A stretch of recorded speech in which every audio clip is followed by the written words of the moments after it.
rester au pays à travers des informations bien fouillées concernant tous les domaines de la vie du pays.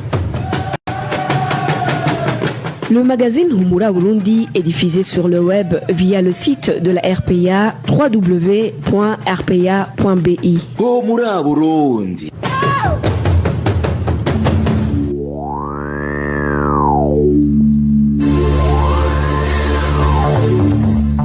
À la présentation, Josiane Mouzaneza. Lucie Kabera et ingénieur Egidom Miro sont respectivement à la cabine technique et à la prise d'image. Bonsoir amis fidèles de la RPA, bienvenue au magazine Humura Burundi de ce dimanche 20 décembre 2020. Donc voici les principales articulations. Le personnel de l'Office du thé du Burundi OTB en sigle alerte sur un plan de privatisation de cette société étatique, voire sa fermeture, et ce pour quelques intérêts sectaires. Vous le suivrez dans ce magazine. Plus de 30 enseignants burundais du canton d'Outa auraient été empoisonnés par la nourriture consommée il y a de cela 4 jours. C'était au cours d'une formation organisée par l'ONG UKD pour leur mise à niveau. Et comme tous les dimanches, la deuxième partie de ce magazine est consacrée à la rubrique Ouaruka. Aujourd'hui, il sera question de l'état de délabrement avancé des ponts et des solutions proposées pour éviter d'éventuels dégâts. Voilà pour le sommaire. Dans quelques poussières de secondes, le développement de ces titres. Encore une fois, bienvenue. Débutons ce magazine par cette actualité politique en brève. L'ancien président du Burundi, le feu Major Pierre Buyoya, sera finalement inhumé provisoirement au Mali. La famille du défunt l'a confirmé au journal Iwachu, mais la date de ses funérailles n'a pas encore été annoncée. L'ancien président burundais, feu Major Pierre Buyoya, est décédé jeudi le 17 décembre de cette année, une mort survenue suite à la Covid-19. Et de la politique, passons à la page droits de l'homme, où l'on emprisonnait une personne dans un lieu inconnu est l'une des pratiques en vogue utilisées pour commettre des disparitions forcées. C'est du moins la réaction de Pacifique Nenina Hazgue, président du FOCODE, qui a initié la campagne Ndondeza. Cet activiste ajoute qu'arrêter une personne et la priver de ses droits constitue également une violation de la loi. Suivez. Nous avons reçu des informations sur l'arrestation d'Eric Kigwada à Gisagazuba dans la commune d'Oburambi en province de Rumonge.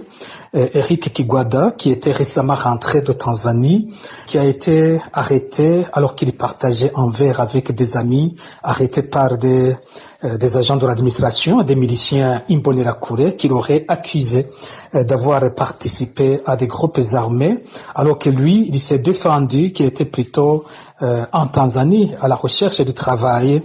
Il aurait même indiqué le numéro de téléphone de son employeur en Tanzanie. Jusqu'ici, cela peut paraître normal lorsque les autorités décident d'enquêter sur un présumé coupable, mais ce qui devient anormal, c'est le fait de le détenir dans un lieu secret. Nous avons appris que dès le lendemain, lorsque des membres de sa famille sont allés vérifier sur la position tout proche, ils n'ont pas trouvé Eric Kigwada et ils n'ont pas reçu d'informations sur le lieu de sa détention. Je rappelle ici que c'est par ce genre de pratiques que se sont développés des cas de disparition forcée. Encore une fois, nous rappelons que les personnes détenues sont présumées innocentes. Deuxièmement, ces personnes ont tous leurs droits de rester en contact avec leur famille. Encore une fois, nous appelons les autorités burundaises à arrêter ce genre de pratiques qui conduisent à des abus extrêmement graves, mais aussi nous demandons que la sécurité d'Eric Kigwada soit garantie et que la famille d'Eric Kigwada soit informée sur le lieu de sa détention, de même que beaucoup d'autres personnes arrêtées en commune de Burambi dont les familles ne connaissent toujours pas le lieu de détention. Pacifique Nenina Hazgue, président du FOCODE, s'est entretenu avec notre confrère Divin Remisha. Eric Kigwada, un habitant de la sous-colline Gisagazuba, avait été arrêté mardi dernier et conduit au cachot de la position policière de Gisagazuba. 2 jours après, il a été sorti du cachot par un policier du nom de Wissaganya qui l'a conduit vers une destination jusqu'ici inconnue.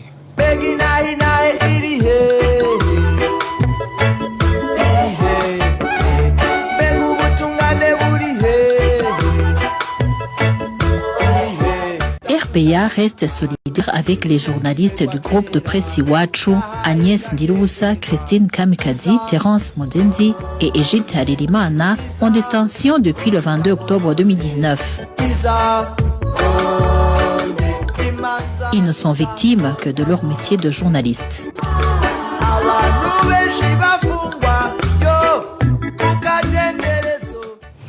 Je vous le disais en titre, le personnel de l'OTB accuse la présidence de la République de s'ingérer dans la gestion de cette usine pour des fins personnelles. À titre illustratif, il cite la cession du site de Chamhadzi à un privé proche du parti au pouvoir, le CNDD-FDD.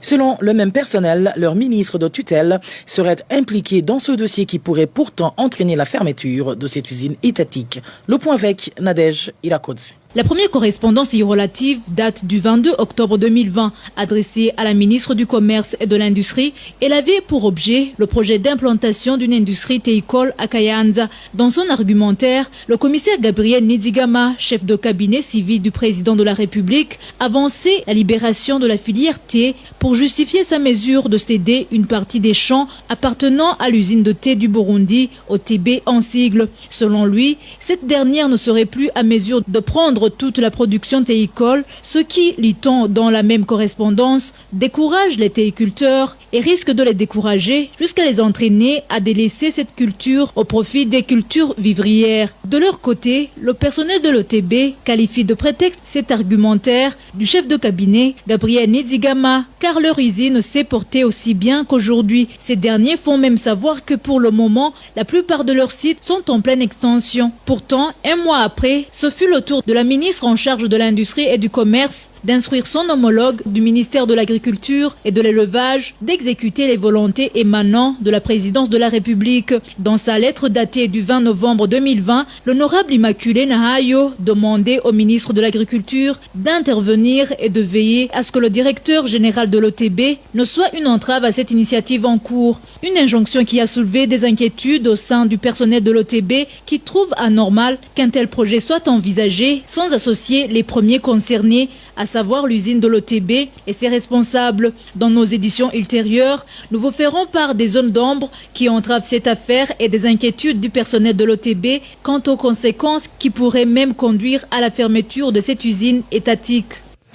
Merci à toi Nadège Irakodze. Les habitants de la colline Chana, commune Lusaka de la province Mngaro, accusent le chef de cette colline de les arnaquer par le biais des associations fictives qu'il a lui-même créées. Ces habitants indiquent qu'ils n'ont pas encore reçu les intérêts annuels des contributions perçues par cet administratif comme il s'était convenu. Trésor Nyongabo pour plus de détails. L'une de ces associations instaurées par le chef de colline Chana du nom de Jean Dikuliyo est composée d'au moins 200 enfants mineurs. Les informations en provenance des habitants de cette localité indiquent que cet administratif, également un des responsables des Imbonerakure sur cette colline, a collecté les contributions de la part de ses enfants pendant une année. Ce citoyen témoigne. Ces 200 enfants lui ont donné 200 francs par semaine, c'est-à-dire qu'ils recevaient en tout au moins 40 000 francs par mois. Ils réclament donc autour de 2 millions. Actuellement, ces enfants sont dans la désolation totale. À côté de cette association des enfants mineurs, Jean Dikuliyo, connu sous le sobriquet de John, a créé une autre coopérative fictive qu'il a appelée Bikiraneguru Mugambi. Les membres de cette coopérative font savoir qu'ils n'ont pas non plus jusqu'ici reçu les intérêts annuels de leur argent épargné qu'ils devraient avoir touché le 18 décembre de cette année. Il leur disait de contribuer 5 000 chacun qui va initier un projet au cours duquel chacun pourra avoir un salaire de 100 000 francs. Ils donnaient des cotisations selon leurs moyens. Certains donnaient 1 000 francs, d'autres 5 000 jusqu'à 30 000 francs burundais. En tout, il a reçu autour de 13 millions de francs burundais. Ces informations soulignent également que Jean Dikuliyo utiliserait cet argent pour ses fins propres sous prétexte que ces collectifs ne sont pas dotés d'organes dirigeants ni de documents légaux. Cette association n'a pas de compte en banque ni de statut. Elle compte 170 membres regroupés en 3 groupes. Il achète chaque semaine des vaches car c'est lui qui garde tout seul cet argent. C'est lui le président et l'association n'a pas de comité exécutif. Il a même déjà acheté des lopés de terre. Les membres de ces collectifs et les parents de ces enfants arnaqués demandent que des investigations soient menées sur cet administratif, étant donné que Jean Dikoulio n'a jamais été inquiété malgré les multiples plaintes portées à son égard. La rédaction de la RPA a contacté Jean Dikoulio, pointé du doigt dans ses actes d'arnaque, mais après lui avoir indiqué l'objet de notre appel, il nous a raccroché au nez. Quant à Silver Ngeragedze, le chef de zone Lusaka, il a affirmé être au courant de cette affaire et a promis de l'élucider au cours d'une réunion de sécurité prévue ce lundi. Hors de nos frontières, les réfugiés burundais se trouvant en Tanzanie devraient rester sereins car l'Union africaine suit de près la persécution qu'ils subissent dans ce pays. Propos du président de la coalition burundaise des défenseurs des droits de l'homme au Burundi, CBDDH en sigle. Vital Nshimirimana a réagi après que la commission chargée des droits à l'Union africaine ait dénoncé la violation des droits des réfugiés perpétrée par la Tanzanie. Suivez Vital Nshimirimana, président de la CBDDH. C'est un communiqué issu d'une autorité africaine parce que la Commission africaine des droits de l'homme et des peuples, c'est l'organe spécialisé en matière des droits de l'homme, c'est le conseiller principal de l'organisation de l'Union africaine en matière des droits de l'homme. Elle est très bien écoutée, elle est même fondée à saisir la Cour africaine des droits de l'homme et des peuples lorsque un État sera coupable de violation des dispositions de la Charte africaine des droits de l'homme et des peuples ou d'autres instruments africains qui protègent les droits de l'homme. Nous sommes satisfaits par cette étape prise par la Commission africaine parce que ça montre à suffisance que aujourd'hui la communauté internationale, la communauté africaine est en train de se lever, est en train de prendre en main cette question et que la Tanzanie ne peut plus prétendre continuer à persécuter les réfugiés burundais, croyant que le monde ne connaît pas ce qui se passe. Et nous espérons que ça permettra à la République unie de Tanzanie de se ressaisir. Et nous espérons aussi que ce communiqué va encore une fois tranquilliser les réfugiés burundais en leur montrant que leur situation est suivie de très près par les différents organes des droits humains en Afrique et au monde.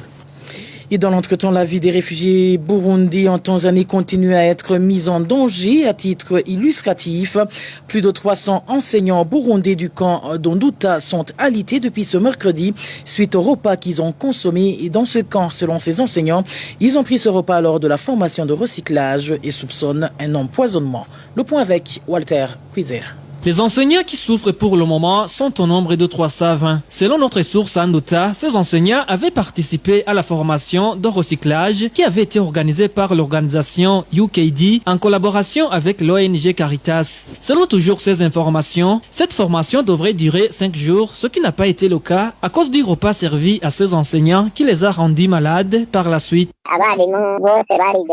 Tous les enseignants qui ont consommé ce repas empoisonné ont été attaqués par la diarrhée et ont eu des malaises au ventre. Le matin, quand nous nous sommes présentés au travail, un enseignant nous a dit ce qui lui est arrivé la nuit. Les autres lui ont dit qu'eux aussi ont eu le même problème, de même que les enseignants des autres zones comme ceux de Save Children et de l'IRC. Nous nous sommes vite dépêchés à l'hôpital, mais nous sommes encore malades.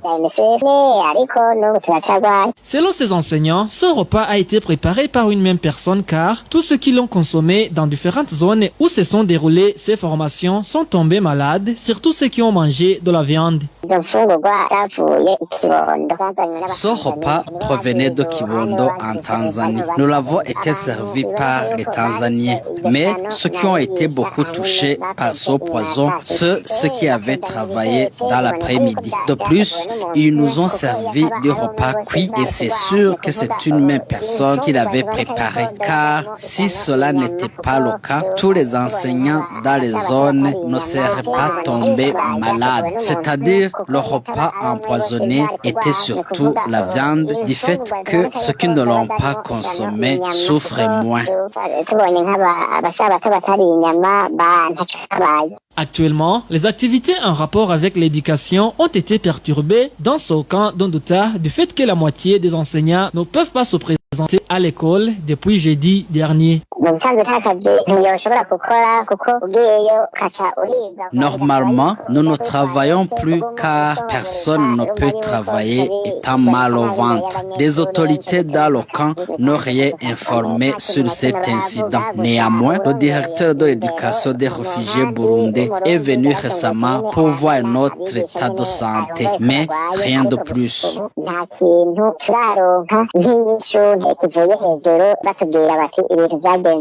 Contacté à ce propos, Basilio, le coordinateur du HCR au camp d'Ondouta, nous a répondu qu'il n'est pas informé de ce qui est arrivé. On a également contacté l'IRC, l'un des organisateurs de ces formations, mais sans succès.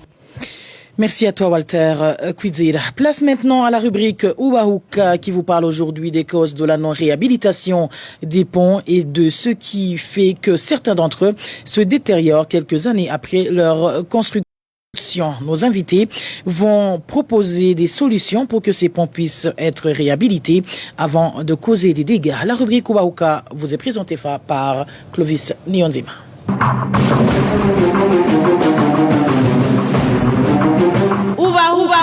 Uwahuka.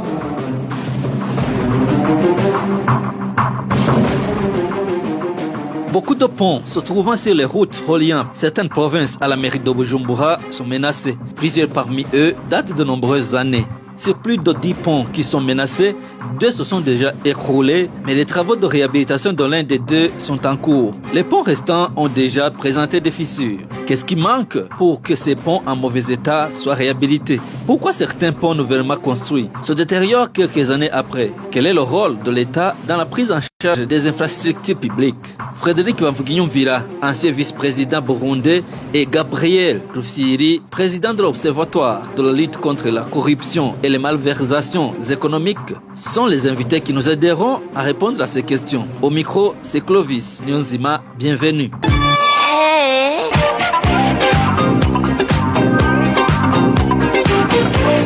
La radio publique africaine, c'est l'œil, c'est l'oreille, c'est la voix du peuple. RP. Les routes qui vont de Bujumbura vers différentes provinces pourraient être endommagées d'ici peu suite à la non-réhabilitation dans les meilleurs délais des ponts qui sont sur ces routes. On peut citer à titre illustratif la route Bujumbura-Bubanza, la route Bujumbura-Rumonge et le tronçon Rumonge-Makamba. Ma consoeur Nadège Irakoze nous en dit plus.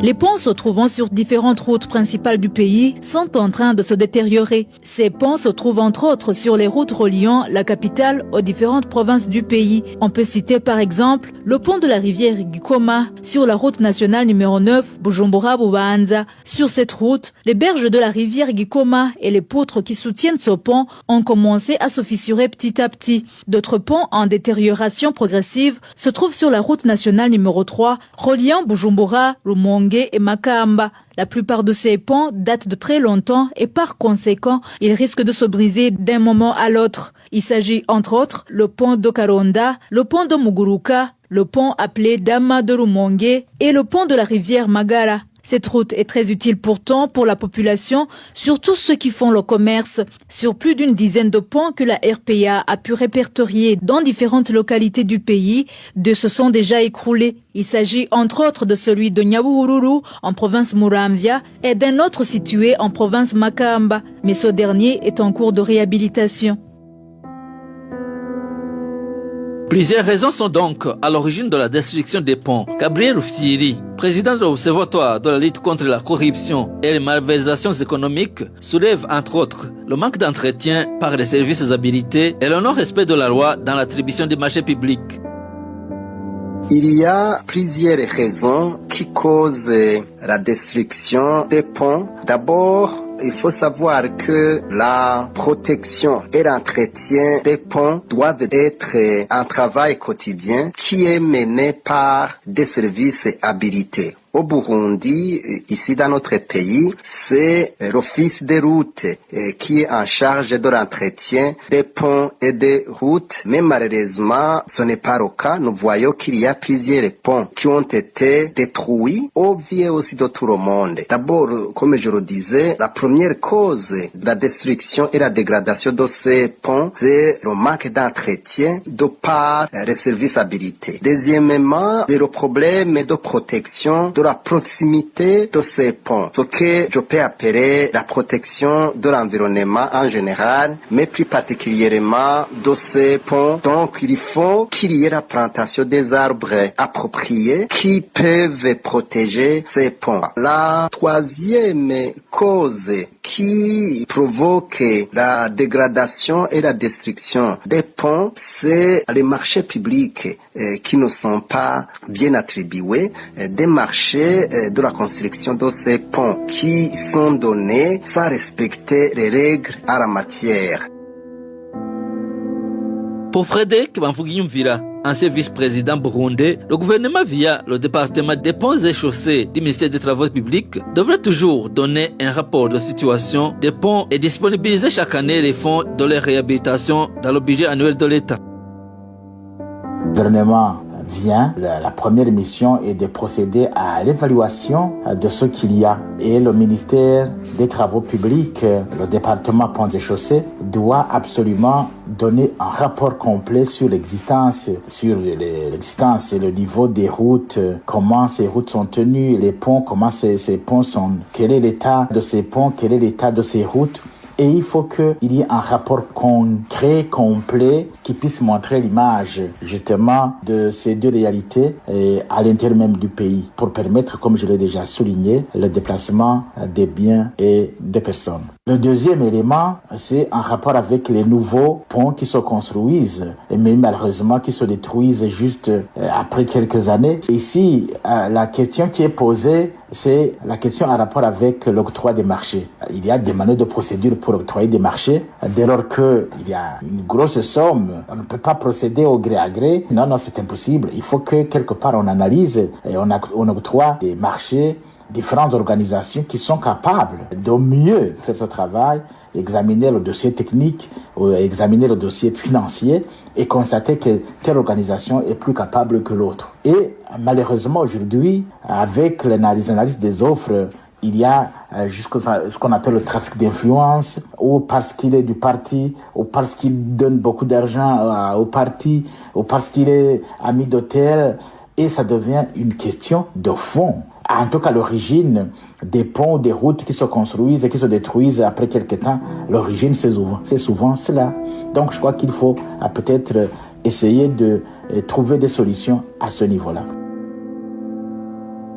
Gabriel Rufyiri indique toutefois que l'argent destiné à la réhabilitation des infrastructures publiques provient des dons de partenaires internationaux. Mais il ajoute que ces partenaires demandent un retour à l'État certaines choses qu'il a du mal à respecter, telles que le respect des droits de l'homme, par exemple.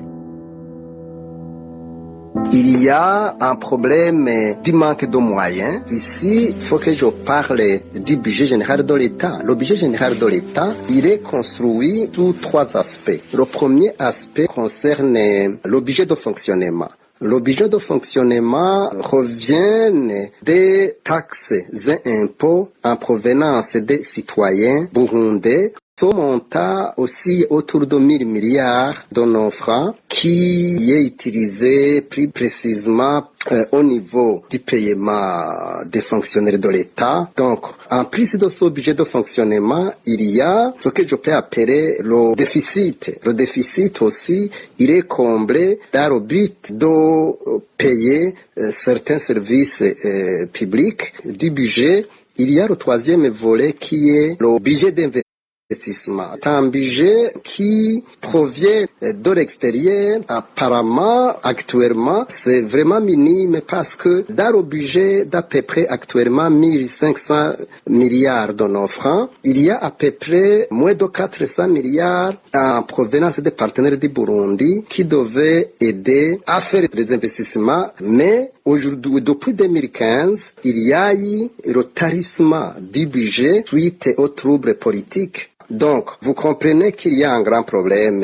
Pour que les partenaires du Burundi, en général, c'est la Banque mondiale, c'est la BAD, c'est l'Union européenne, c'est la Belgique, pour que ces partenaires du Burundi donnent ces fonds en matière d'investissement, il y a des conditions que le Burundi doit remplir. D'abord, c'est le respect des principes de transparence, c'est-à-dire les principes de la gouvernance budgétaire doivent être appliqués. En deuxième lieu, c'est le respect des droits de l'homme. Et en troisième lieu, c'est le respect des principes démocratiques. Si ces trois principes ne sont pas respectés, c'est très difficile que ces partenaires donnent des fonds d'investissement. Presque 100% des fonds qui sont octroyés pour construire les ponts proviennent de ces partenaires.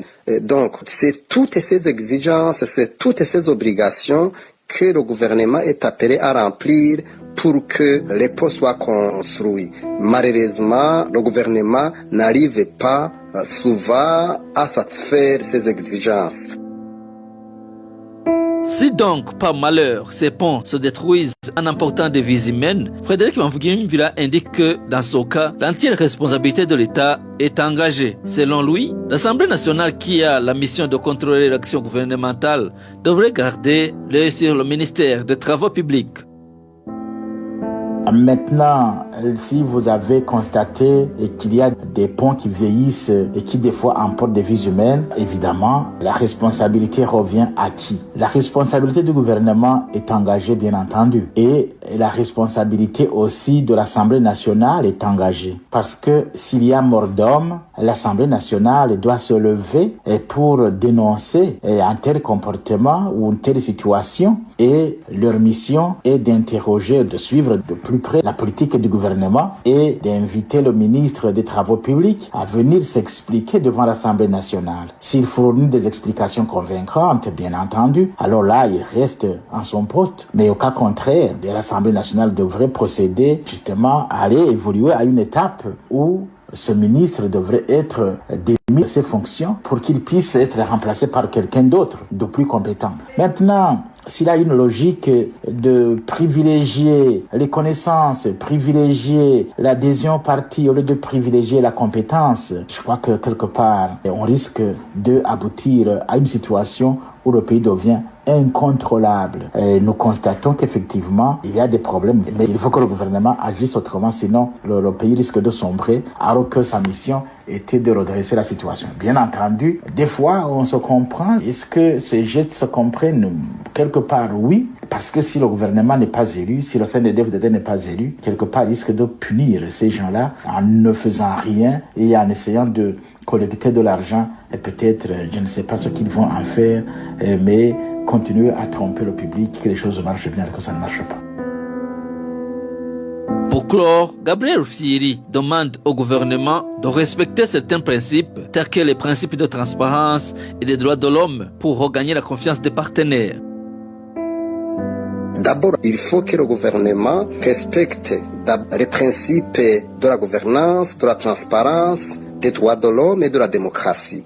Donc, c'est la condition sine qua non que les partenaires du Burundi soutiennent économiquement, financièrement le pays. Si ces principes que je viens d'énumérer ne sont pas respectés, eh bien, il faut savoir que le gouvernement ne peut pas être assisté financièrement. La deuxième solution que l'OLICOM propose, c'est l'utilisation à bon escient, l'utilisation avec le respect des principes de transparence des fonds, surtout le fonds routier national, pour entretenir les routes. Il faut que les marchés qui sont donnés pour l'entretien des routes soient attribués sur la base des critères objectifs, mais pas sur la base des critères partisans. En troisième lieu, nous proposons qu'il y ait la plantation des arbres et d'autres moyens qui peuvent protéger la proximité des ponts. Eh bien, chers auditeurs, c'est par ici que nous clôturons la rubrique Obaouka de ce dimanche 20 décembre 2020, qui était centrée sur les causes de la non-réhabilitation des ponts, qui date de plusieurs années, et la destruction des ponts nouvellement construits. Comme vous l'avez entendu, le manque d'entretien par les services habilités et le non-respect de la loi dans l'attribution des marchés publics en sont les causes de destruction de ces ponts. Merci aux invités pour le temps qu'ils nous ont accordé. Merci à vous aussi qui nous suivez. Au revoir et à la prochaine.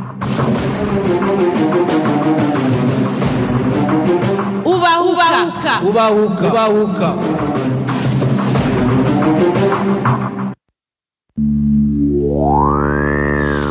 Et voilà, amis fidèles, c'est par ici que nous mettons un point final au magazine Humura Burundi de ce dimanche 20 décembre 2020.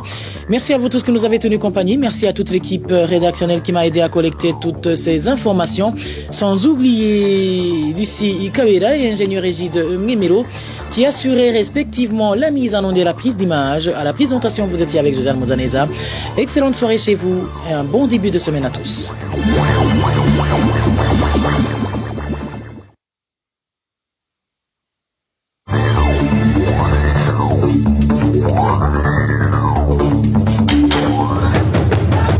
C'était le magazine Humura Burundi.